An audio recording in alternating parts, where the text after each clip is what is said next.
Salve, salve galera, eu vou para vocês como é que seu computador, seu Windows, o Windows 8.1 principalmente. Vocês vão vir aqui no sistema, configurações avançadas do sistema, configurações, estar para obter melhor desempenho. Eu vou habilitar mostrar miniaturas em vez de ícones, então aplicar OK para estar fechando. A tecla mais R, porcentagem, tempo, porcentagem, dá um Ctrl e Delete. De novo, digita só tempo, Ctrl e Delete. Agora não vai deletar, que você estava abaixo. Ctrl e Perfect, Ctrl e Delete. De novo, onde está recente, Ctrl e Delete e pronto. Agora vocês vão estar vindo aqui, vão estar dizendo que você cleaner, eu baixo no aplicativo.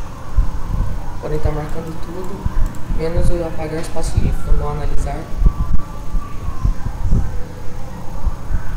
Executar a limpeza, dá um OK.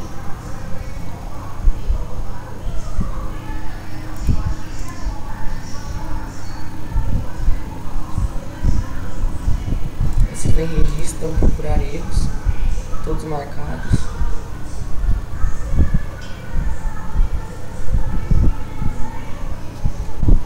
O meu não vai ter nada que eu fiz agora há pouco, achou 24, 26, achou? Vocês corrigiram o erro, deu um não, corrigir erro, fecha.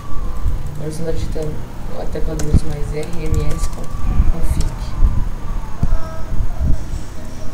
Iniciando o sistema com size avançado. Se vocês vão estar assim, vocês vão habilitar no processador e colocar o máximo. O meu só tem 2, coloca 2.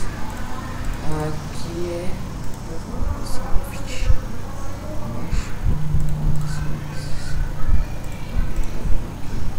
vocês vão estar reiniciando o computador.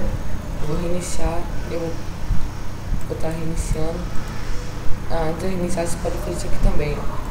Computador, depois de reiniciar o computador, propriedades, limpeza de disco, e também isso aqui, ó, desfrag, desfragmentar e otimizar suas unidades. Você está analisando, otimizando, vou dar um reiniciar. Então é isso, valeu.